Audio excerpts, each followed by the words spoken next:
Educação à distância, mudando realidades.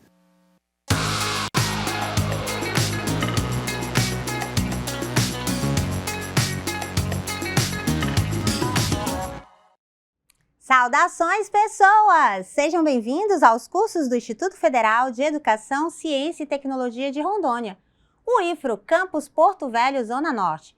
Você está no curso de Licenciatura em Pedagogia EAD. E eu sou a professora Anabela Barbosa.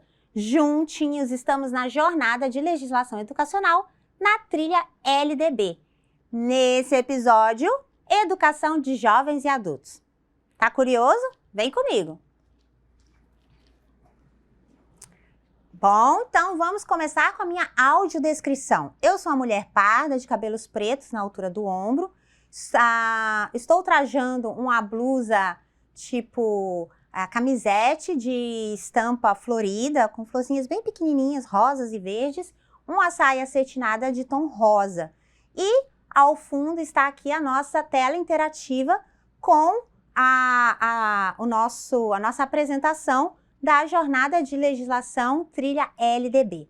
E para começar, vamos fazer uma citação, não é verdade? Então vou ler aqui, olha para vocês, o Vitor Henrique Paro. Gente, ai que tudo, essa pessoa maravilhosa, eu tive a oportunidade de conhecer pessoalmente, dele dedicar o livro para mim. E esse livro vai tratar sobre educação como exercício de poder. A referência, né, da educação como exercício de poder e remeter à educação pelo diálogo lá de Paulo Freire. Lembrou agora? Educação de jovens e adultos, Paulo Freire, exercício do poder. O Vitor Paro, ele vai dizer aqui que a educação à distância, a educação de jovens e adultos, ela é uma educação para o exercício do poder. E serve como uma crítica ao senso comum e ao processo educacional para que os sujeitos sejam capazes de assumir a sua educação e, dessa forma, agir na sociedade. Ai, que lindo, né? Olha, se você quiser, depois você pode ir. Tem o Vitor Paro lá na biblioteca virtual, tá, gente? Então, nesse episódio, a educação de jovens e adultos. E como essa educação de jovens e adultos é capaz de transformar a realidade e conceder aos jovens e adultos o poder para isso, por meio da educação. Então, a história da educação de jovens e adultos é bastante conturbada.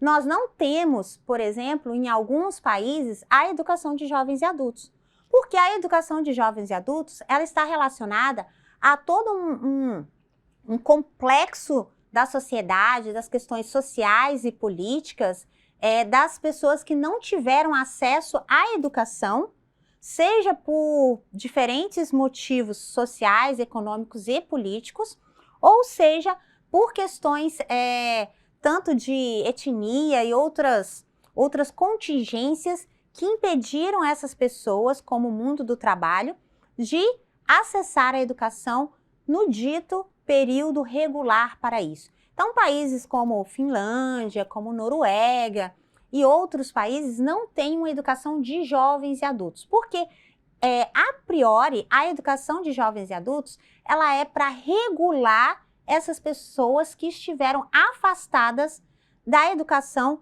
no tempo regular, ou seja, no tempo que ela deveria ter estudado e que ela não teve acesso à educação por algum desses motivos ou por algum motivo diverso dos que a gente citou aqui. Então, é com esse propósito que surge a educação de jovens e adultos, para diminuir essa defasagem idade-série ao longo da história das pessoas. Então, vamos acompanhar como que a LDB prevê a educação de jovens e adultos? Vem comigo. Então, lá na LDB, a gente tem a educação de jovens e adultos como uma modalidade, sim, uma modalidade de educação. E o que a LDB informa? Bom, a LDB prevê uma seção específica sobre a educação de jovens e adultos, a seção 5, lá no artigo 37. Lá no artigo 37, inclusive com redação dada pela Lei 13.632 de 2018, diz assim: a educação de jovens e adultos será destinada àqueles que não tiveram acesso ou continuidade de estudos nos ensinos fundamental e médio na idade própria e constituirá instrumento para a educação e para a aprendizagem ao longo da vida. Ai, que bonito isso, né? Uma reparação histórica aí. Parágrafo 1º.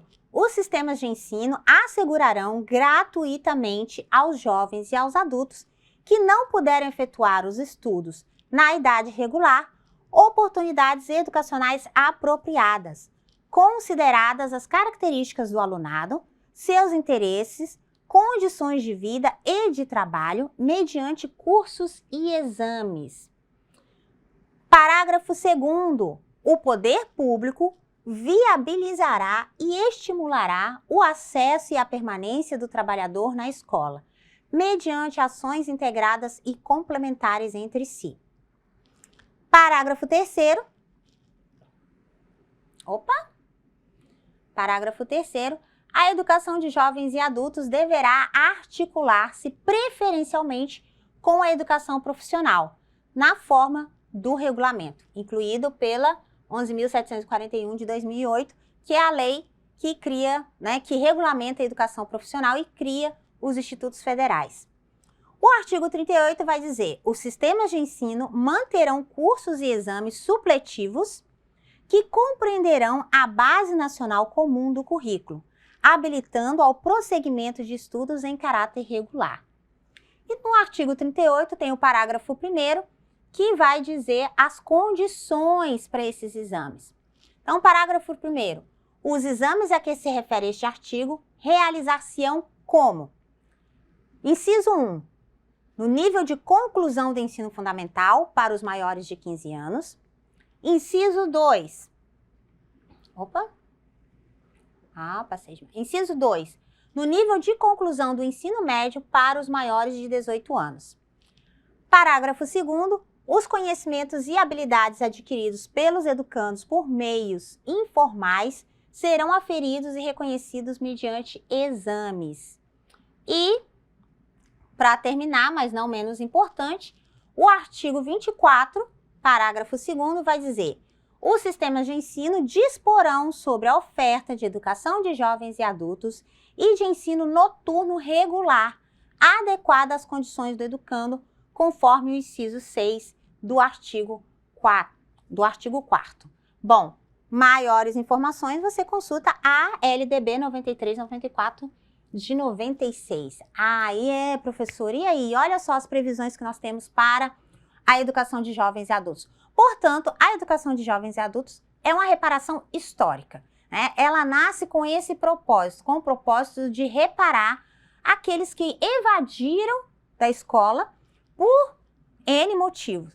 Então, que não concluíram o ensino fundamental e o ensino médio na idade regular ou na idade própria prevista pela própria legislação, que é o ensino fundamental, né, de 6 a 9 anos, 10 anos, dependendo aí, e o ensino médio, que é até os 17 anos. Então, para as pessoas que evadiram da escola por diferentes motivos, há a proposta da educação de jovens e adultos. Ou por aqueles que não tiveram acesso a nenhuma dessas etapas do ensino, nenhuma dessas, nem da educação do ensino fundamental, nem do ensino médio. E aí a gente faz uma série de questionamentos, né? Por que essas pessoas não tiveram acesso? Por que elas evadiram? Quem são? Quem é o público da educação de jovens e adultos? Então, há muitas questões sociais, econômicas e políticas que envolvem a discussão e a oferta da educação de jovens e adultos. Dentre elas, por exemplo, as pessoas, crianças e pessoas, né, crianças, jovens e adultos que tiveram que sair da escola, principalmente pela necessidade de trabalho, pela necessidade da família não ter condições financeiras de sustentar todos os filhos, e aí as próprias crianças não vão para a escola. Em razão disso, vieram outras políticas públicas, como políticas contra a erradicação do trabalho infantil, políticas de manutenção da criança na escola por meio de programas de frequência e de assistência alimentar e assistência financeira à família para garantir que a criança fique na escola, mantenha-se na escola. Mas, historicamente, há uma grande evasão das pessoas, principalmente por razões financeiras, por necessidade de ter que suprir, né, e manter uma família ou manter a sua própria existência. E por isso ela sai da escola na etapa, no dito regular, que é ofertado no período diurno, de manhã ou à tarde, para trabalhar. E aí ela só poderia estudar ou em tempos variados ou à noite, que é o que a LDB prevê, o ensino noturno, especialmente para a educação de jovens e adultos.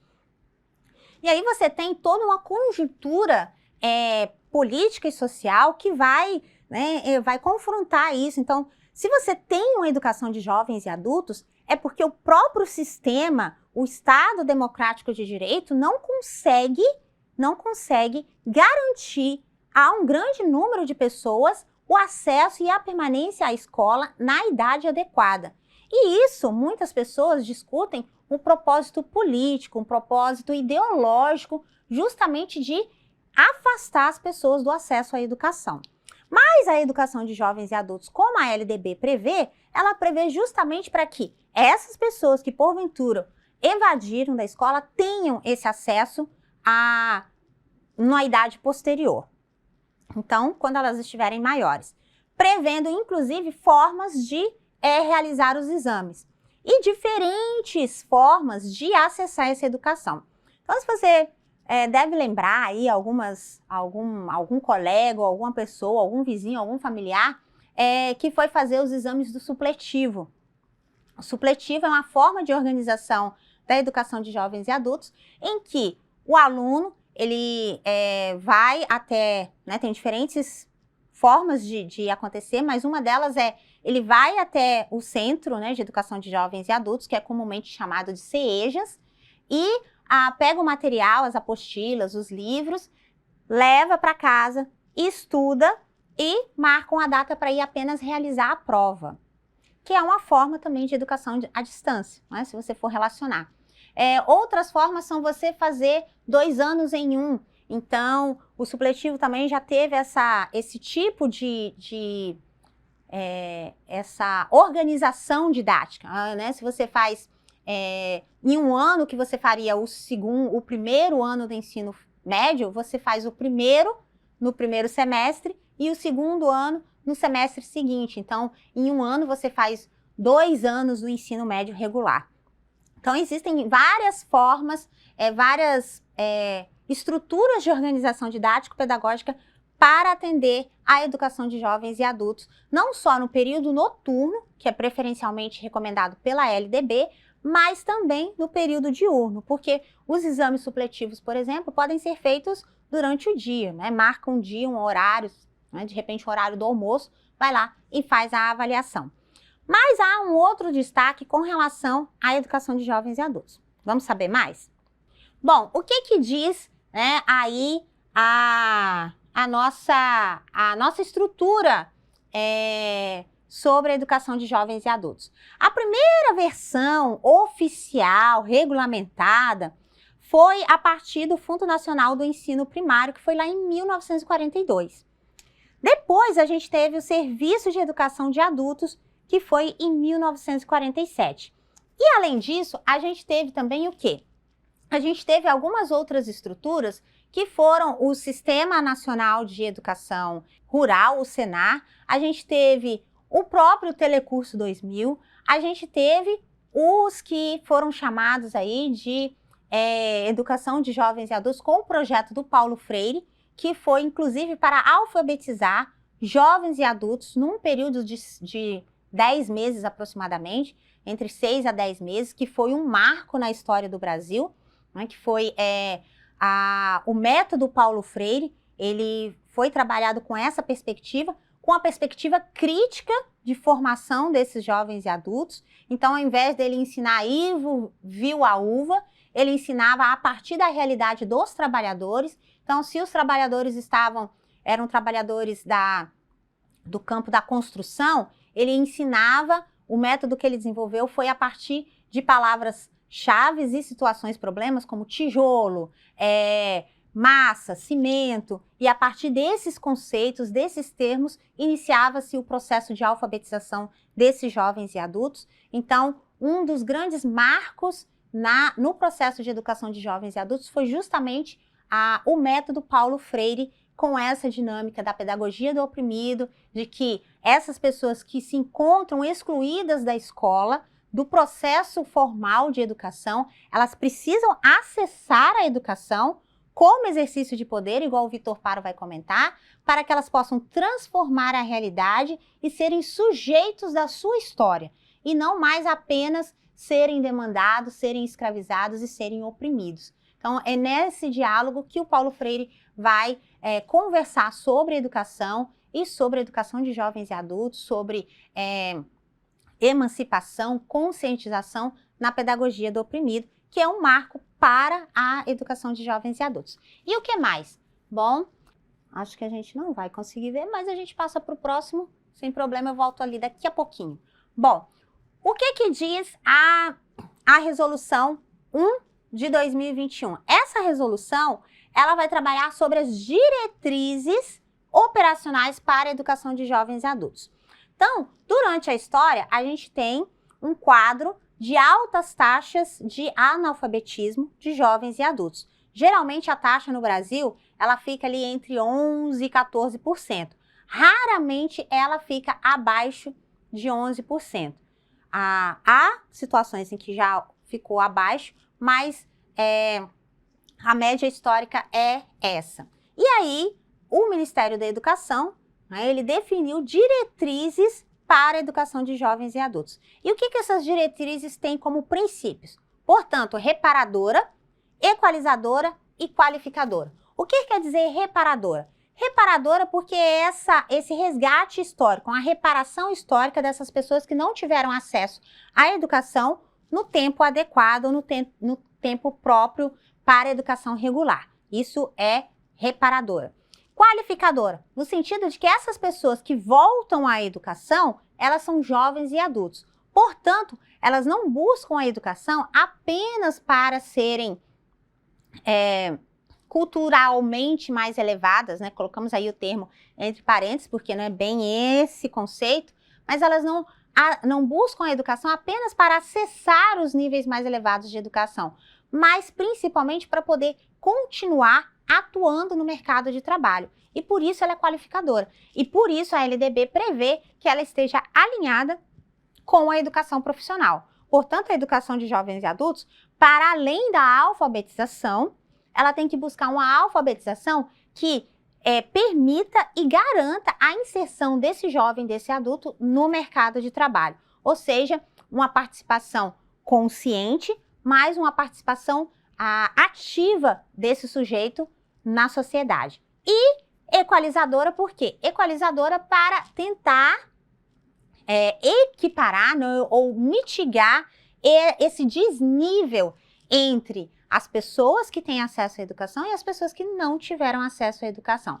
Além disso, a resolução prevê a duração dos cursos e a idade mínima para ingresso, que a gente viu lá na LDB, né, 15 anos para os exames com relação ao ensino fundamental e 18 anos para exames com relação ao ensino médio. A forma de registro e frequência dos cursos, então, há necessidade de ter frequência para esses cursos. A certificação para os exames de EJA, então, podem ser certificados esses exames, ou seja, se o aluno, ele agendar a certificação, ele fizer a avaliação, ele não precisa de cursar todos os dias aquele nível de ensino, o nível fundamental ou o ensino médio. A oferta com ênfase na educação e aprendizagem ao longo da vida e a flexibilização de oferta para que se compatibilize com a realidade dos estudantes e o alinhamento da elevação da escolaridade com a qualificação profissional. Então, além disso, a resolução vai dizer o quê? Coisas que a gente pode observar com relação à educação de jovens e adultos. A educação de jovens e adultos deve ser articulada à educação profissional e para isso tem o quê? A Base Nacional Comum Curricular, ela prevê essa conexão, né? O parecer do Conselho Nacional de Educação, da Câmara de Educação Básica, número 1 de 2021, também vai tratar sobre isso. A Lei de Diretrizes e Bases, a resolução do CNE 1 de 2001 também. O Plano Nacional de Educação também está em conexão com a educação de jovens e adultos. Entre eles, as metas, são 5 metas que vão tratar sobre a educação de jovens e adultos. E a resolução que a gente está tratando, que é a resolução que define as diretrizes curriculares para a educação profissional e tecnológica, que vão se conectar com a educação de jovens e adultos. O que mais essas diretrizes de 2021 versam sobre a EJA? A EJA são com relação aos itinerários formativos. Os itinerários formativos são as possibilidades de formação dentro da educação de jovens e adultos. E aí, ela prevê 3 etapas. Quais são essas etapas? A fase 1, que corresponde de 1º ao 5º ano, que é ensino regular, ensino fundamental. A fase 2, que corresponde ao 6º ao 9º ano. E a fase, o ensino médio, que aí já vai trabalhar só com quem, porventura, não teve acesso ao ensino médio. E a gente tem algumas políticas públicas que foram fomentadas ao longo da história para minimizar essa situação do analfabetismo e, consequentemente, da evasão de jovens e adultos. Um desses programas, o Brasil Alfabetizado, o Programa Nacional de Inclusão de Jovens, o ProJovem, que trabalha com a questão de inclusão profissional desses jovens, o Programa Nacional de Integração da Educação Profissional com a Educação Básica, na modalidade de Educação de Jovens e Adultos, que é o ProEJA. Então, são várias políticas públicas que foram organizadas para reparar a evasão e para dar condições a esses jovens e adultos de se manterem no mercado de trabalho e se qualificarem para o mercado de trabalho. Mas, principalmente, com a perspectiva freiriana de que esse jovem, esse adulto, ele deve voltar à educação, mas não só para se manter no mercado de trabalho, mas para se reconhecer enquanto sujeito da sua história e poder participar ativamente, poder decidir sobre a sua história, decidir quem ele vai eleger, decidir quais são as políticas que ele precisa, qual a forma de educação, o acesso à saúde, o acesso aos bens culturais. Então, para a perspectiva freiriana, a alfabetização de jovens e adultos e, consequentemente, a educação, ela tem que ser um processo de conscientização, um processo de emancipação política. Não é apenas um processo de reconhecimento das letras, uma alfabetização em sentido estrito, que é só você decodificar, você conseguir ler Anabela. E o que significa Anabela? Não sei. Mas sim, o que significa Anabela? O que significa educação? Eu consigo decodificar. Educação. E o que significa educação? Qual que é a importância da educação? Por que a gente estuda? Por que a gente acessa os níveis mais elevados de educação? Então, essa é a perspectiva crítica da educação de jovens e adultos. É nessa perspectiva que os grandes representantes e pesquisadores da educação de jovens e adultos, de EJA, promovem ou estruturam políticas públicas para esse fim, e não apenas como decodificação e inserção no mercado de trabalho, ok? Tem mais? Tem mais. Vamos ver o que mais que a gente tem aqui. Sim, aqui as diretrizes e, lógico, se você quiser saber mais, então você acessa aí o material que está disponível na biblioteca virtual, Estudos em EJA, a gente destacou alguns aqui, Desafios da Educação de Jovens e Adultos, Construindo Práticas de Alfabetização, da Thelma Ferraz. Também está disponível na biblioteca virtual esse título, Educação de Jovens e Adultos, do Antônio Rodolfo e da Viviane Guidotti. Esse daqui é um livro mais didático. Andragogia e Educação Profissional, porque a andragogia é a ciência que estuda o processo de aprendizagem de jovens e adultos e a sua relação com a educação profissional. O livro da Cássia Kunzer, a Cássia Kunzer ela é da Rede Federal de Educação e ela vai discutir nesse livro fabuloso, Pedagogia da Fábrica, as relações de produção e a educação do trabalhador. A Cássia Kinsey vai fazer uma reflexão fabulosa que como que esse trabalhador, esse jovem adulto, ele é retido nesse círculo vicioso de afastamento da educação, né, de negação do acesso à educação, para ele continuar sendo manipulado pelas ideologias dominantes, que é uma discussão bem próxima aí da teoria freiriana da pedagogia do oprimido, né, do qual a gente recomenda, evidentemente, mas esse não tem na biblioteca virtual. Você pode consultar, ele está disponível na biblioteca da Universidade do Rio Grande do Sul. E então esse livro da Cássia Kinsey está lá na biblioteca virtual e você pode consultar. Se você quiser saber mais, evidentemente, acesse esse livro, acesse o material virtual. Se você pesquisar nas bases de dados, nós temos altas taxas ainda de analfabetismo, altas taxas de evasão escolar, altas taxas de defasagem idade série e de abandono, né, que são as causas que levam a gente ainda ter educação de jovens e adultos como uma medida, uma política pública reparadora da educação.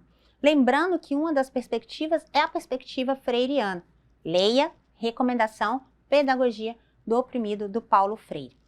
E, lógico, a gente encerra o episódio. Aqui são generalizações, muitas generalizações.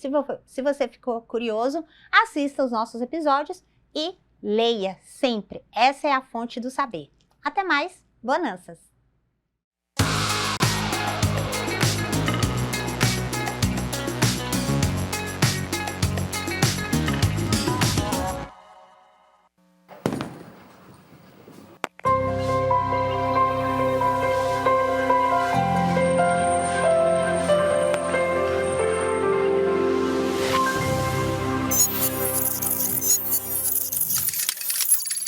Educação à distância, mudando realidades.